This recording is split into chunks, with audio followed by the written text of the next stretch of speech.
너 우리 경기도의 경기라는 이름이 내년이면 무려 1000년이 되는 거 알아? 1000년? 1000년이라고 하니 왠지 환상 속의 도시 같다. 1000년의 해를 맞이해서 경기도에서는 투어를 다니며 우리 도민들의 의견을 모으고 있대. 모아서 뭐하게? 우리의 의견을 모아 정책이 되게 한다는 거지. 단순히 1000년이 된 환상 속의 도시가 아니야. 우리의 상상이 현실로 구현되는 곳이야. 대한민국의 심장 경기도. 고려시대부터 불린 경기라는 이름은 어느새 1000년이 되었습니다. 1000년 동안 대한민국의 심장으로 뛰어온 만큼 경기도민의 목소리를 모아 미래 비전을 만들어가겠습니다. 이 캠페인은 경기도와 경기문화재단이 함께합니다. 윤태권 실장 어서 오십시오. 네, 안녕하세요. 트럼프 미국 대통령이 다시금 대북 압박 강화에 나섰네요. 그렇죠. 북한을 테러 지원국으로 지정했지 않습니까? 재지정한 거죠. 그렇죠. 예. 지금 세계 테러 지원국이 3나라가 있어요. 이란, 수단, 시리아 이렇게다가 플러스 북한인데 네. 사실 트럼프 대통령이 지난 5일에 일본에서 북한의 테러 지원국 재지정 여부에 대한 결론을 곧 내리겠다 이렇게 운을 띄워놓은 게 있었어요. 예. 그럼 이 중간 시기에 북한이 뭘 한 건 없지 않습니까? 그 최근에 이후에. 잠잠했죠. 그렇죠. 북한이. 예. 근데 이제 중국이 숭타오 공산당 대외 연락부장을 특사로 북한에 파견을 했었거든요. 예. 트럼프가 자기 트위터에다가 큰 움직임이다. 어떤 일이 일어날지 보자. 이렇게 기대를 표출했습니다. 그랬었죠. 그럼 이거는 이제 삼각 대화 아니겠어요. 예. 미중 정상회담이 있었으니까 그 숭타오 부장은 그걸 가지고 간 거 아니겠습니까? 그렇겠죠. 그럼 거기서 뭔가 답이 나올 걸 기다리고 있었겠죠. 네. 하지만 지금 뭐 특별하게 들려오는 소식은 없는데 아마 미중 간에는 여기에 대한 그 정보 협조가 있었을 거예요. 그 이후에 트럼프 대통령이 불량 국가다. 살인 정권이다. 이러면서 테러 지원국으로 재지정을 했죠. 예. 그러면 또 북한이 반발하고 긴장감 더 고조되고 이렇게 될까요? 그런데 이제 일반적인 관측은 실질적인 제재가 추가될 건 별로 없다는 거예요. 이미 다 이미 하고 있기 고강도 때문에. 하니까? 예, 예.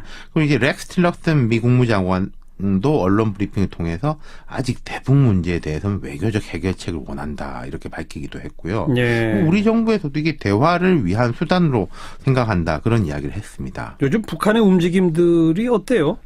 국정원이 보고한 소식이 몇 개가 있습니다. 예. 첫 번째로는 북한 김정은 위원장이 황병서 총정치국장, 김원홍 총정치국 제1부국장을 처벌했다는 첩보가 있다는 거예요. 맞아요.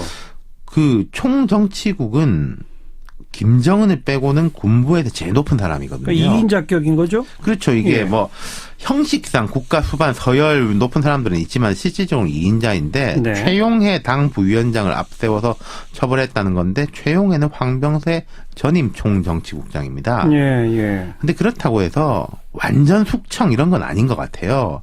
사회주의권에서는 고위층들이 처벌받았다가 복귀한 경우가 수두룩하거든요. 맞아요. 방금 말씀드린 최용해 같은 사람도 몇 번 내려갔다 다시 올라온 사람입니다. 그랬죠. 이번 경우에 보면은 나에게 내 사전에 2인자는 없다 이런 건 것 같아요. 예. 최용해가 올라오면은 최용해를 내리고 황병서가 올라오면 황병서를 내리고 그리고 국정원이 보고한 거 하나 더 북한이 연내 대미 위협을 제고하기 위해 미사일 성능 개량 또는 평화적 우주 개발을 목적이라고 하며 탄도미사일 개발할 가능성을 주시하고 있다. 추가적인 미사일 예. 발사가 있을 것 같다. 연구시설에 차량 활동이 활발하고 엔진 실험도 실시한 것으로 보인다. 이런 거예요. 예. 근데 이것도 북한이 만약에 대화에 나서건 아니건 간에 핵미사일 기술을 좀 더 고도화해 놓은 다음에 그걸 가지고 나설 거라는 관측이 일관된 관측이었습니다. 오래전부터 그렇게 예상해 왔죠. 예. 그러니까 지금 단계에서 그냥 뭐 다 폐기하고 테이블로 나올 가능성은 뭐 적다는 거죠. 그러니까 지금 최근의 움직임은 미국은 다시금 압박을 강화하고 북한은 뭔가 좀 숨고르기를 하고 그렇죠. 이런 건가요? 그러니까 이제 우리 강경화 장관이 이제 중국 방문하지 않습니까? 예. 사드 사태 종식의 완전 후속 조치, 뭐 한중 정상회담 준비 등을 위한 것으로 보여요. 그리고 이제 트럼프 대통령 아시아 순방의 의미를 하나 더 짚어보면은 미중 관계가 괜찮아졌다는 거거든요. 그렇죠. 중국의 속내를 자세히는 모르겠습니다만 일단 중국도 북한에 대한 제재 강도를 높이고 있는 것이고 맞아요. 미국이 북한을 테러 지원국으로 지정한 것은 조금 더 해라 이런 식 아니겠어요? 중국을 더 압박하는 거죠. 그렇죠. 예. 우리 정부도 보면은 지금은 압력을 강하게 해야 될 때다. 라고 계속 이야기를 하고 있거든요. 문 예. 대통령의 발언도 일관적이고. 예. 그럼 이게 기류가 언제 변할 것인가. 지금 보면은 평창 올림픽에 뭐 북한 참석, 그 기간에 군사훈련 중단 이런 이야기 나오고 있지 않습니까? 예.